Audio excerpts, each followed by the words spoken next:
Hello people, welcome back to another video, and this time we're looking at F1 Esports once again, and this time we are looking at the Mexican race, so the penultimate round of F1 Esports this year.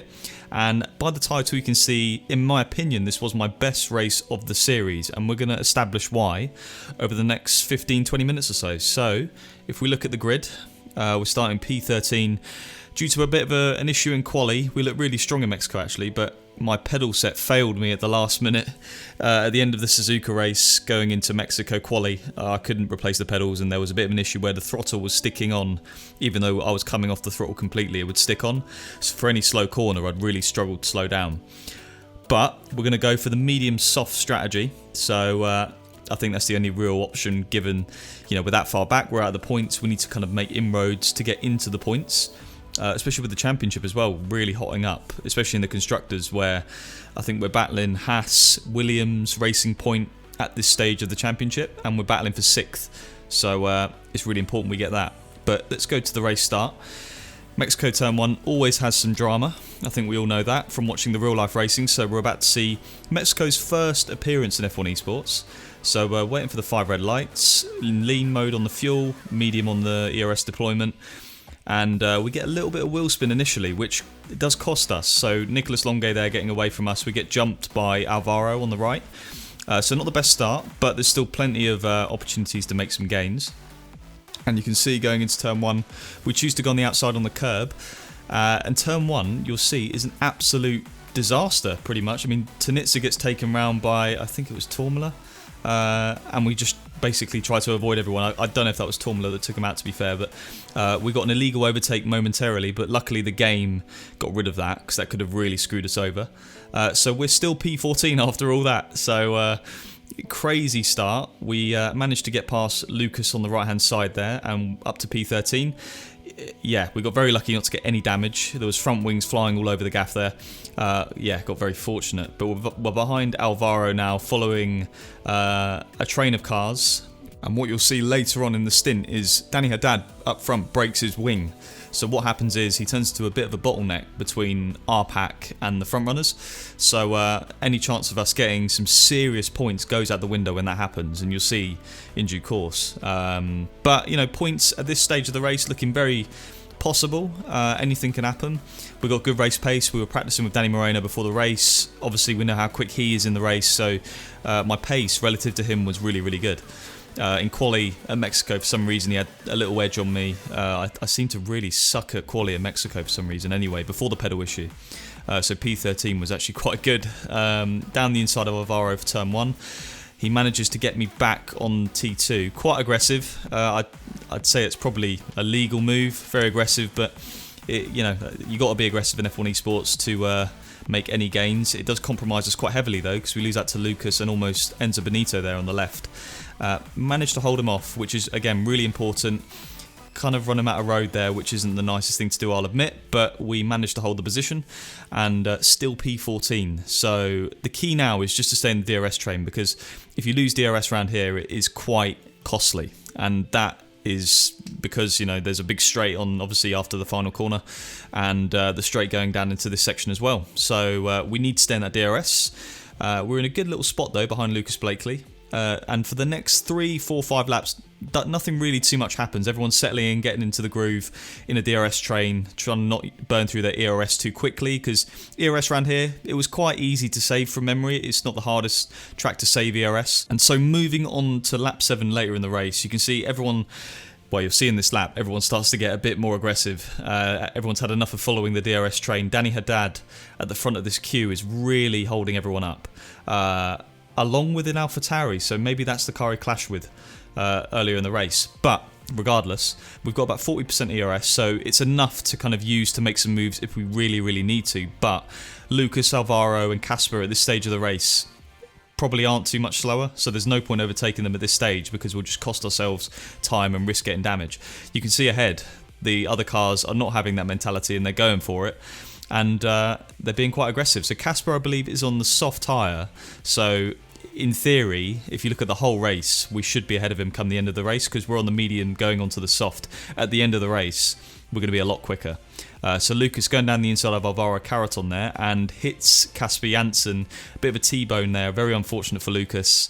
He spins and goes back down to the back of the field. So that's exactly why I'm being very patient at this stage, because I know it's early days, a lot can happen.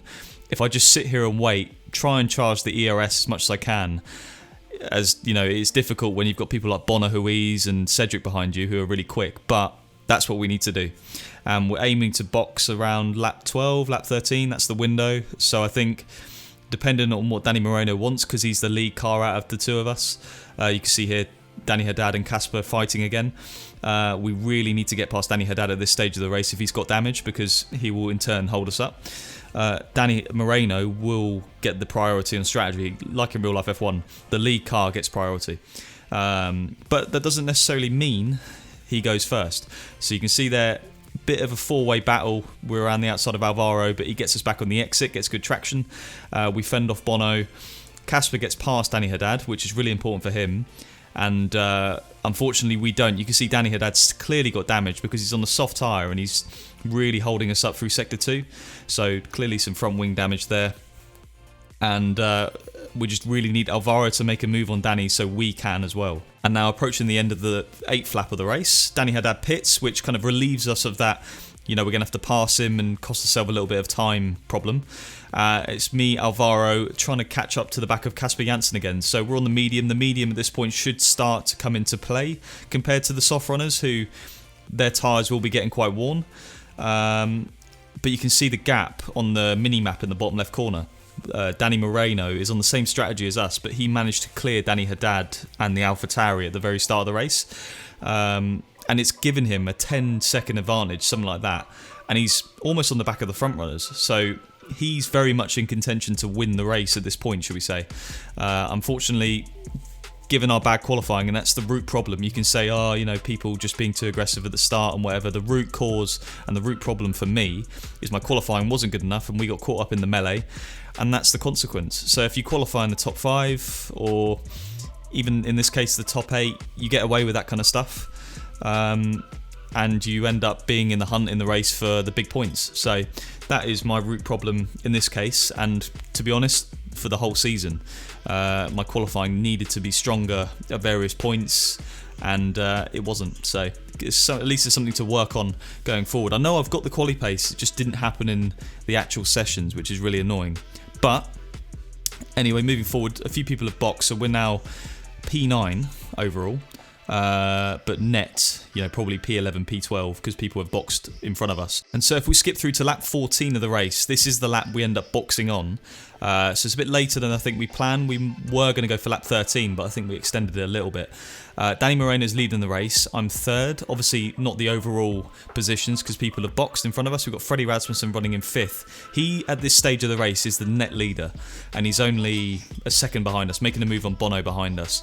And what you're about to see is a really crucial moment in the race, and really in the title race, because I think here, in this next right-hander, that's where Freddie makes contact with me, gets damage, and in turn it costs him the race win. So it doesn't gift it to Jarno, but it definitely helps Jarno to win the race, and that puts Jarno in a very good position, as we well know, going into the final round of the championship. So I mean, it wasn't my fault, I didn't do anything wrong. I think Freddie, you know, trying to get through the traffic as quick as possible, just maybe misjudged where I was going, and yeah, very unfortunate for himself. I mean, his pace all year was insane, so for it to kind of go away like that, it looked like he was going to win this race, is a real shame. But back onto our race, we're behind Alvaro. I think we both boxed in the same lap, so no undercut, no overcut for any one of us, and it was a solid opening stint. I mean, there was an incident, obviously, with Alvaro and a couple of others where I lost a few positions. The start wasn't the best, but on the whole, it was patient,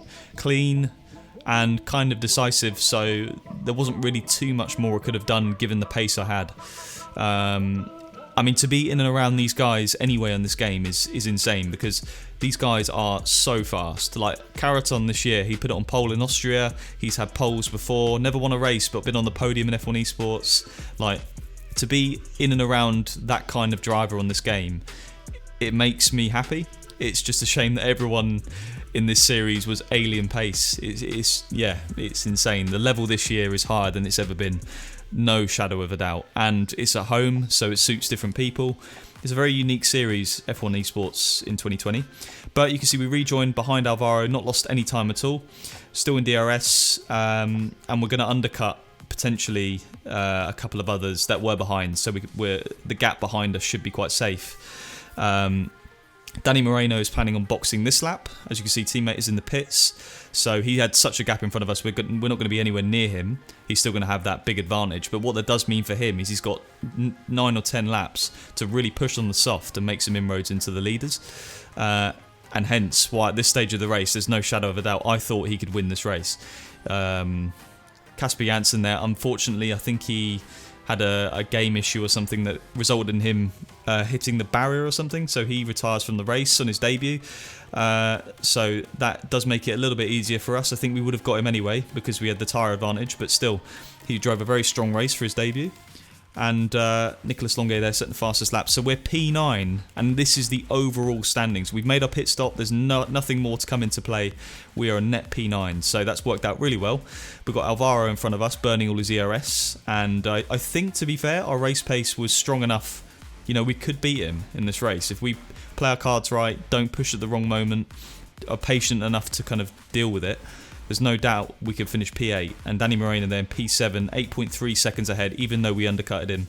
So P8 is all really we can do, unless there's any issues up front, to get the maximum result. Moving on then to lap 20, so 5 to go. We're behind Caraton still. Bonahuiz has closed up a little bit, so it's a bit of a three-way fight for P8, P9 and P10. So 4 points, 2 points or 1 point, and I know which one I'd rather have. So I'm fired up to get a P8. I know it sounds underwhelming, but in F1 Esports, it was a torrid season for me so far to this point.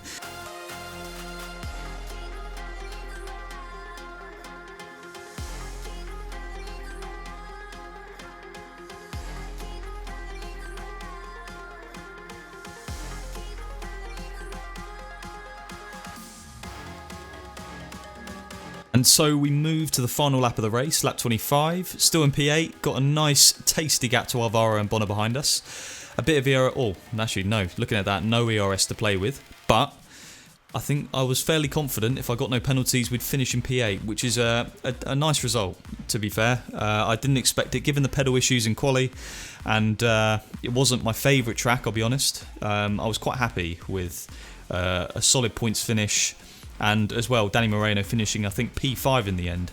That's good result for the team, which we really needed to secure 6th place in the Constructors. So you'll see in my next video, the final race at Brazil, we do that, which is really important for the team. Let's not beat around the bush. Danny Moreno did a hard carry. I think that's safe to be said. We're coming through the S's the final time, making sure we're just driving within ourselves, nice and safe, don't want a penalty. And you start to hear some game audio come through now from Nathan, our team radio guy, Danny, who just came across the line, and myself, nice job, boys. Who was pretty confident I was going to cross the line in 8th. Get in, good one, James. Come on. Danny was pretty happy with that. Let's go. Double points finish. It didn't happen many times this season, but when it did happen, it felt really good. And there you go. That's a wrap for the game audio. And as you probably heard, we were very happy. Nathan was very happy with that race for the team. And going into the final race, we looked pretty strong. So you'll see that video coming very soon, the final race of Brazil. But for this video, that is the end of that one. I hope you liked it, and sub to the channel if you want to see more stuff like this. There will be more content around F1 Esports, and you know, who knows whether I do it again or not. That's yet to be seen. F1 Esports 2021's very uncertain at the moment. No one knows where or how that's going to be. The game audio, again, really apologies for that. It wasn't really in our hands. It'd be great to have some game audio. It does add to the video and the experience, but we had some technical issues that we couldn't really get round. So yeah, sorry about that. But I guess until the next video, I'll see you soon.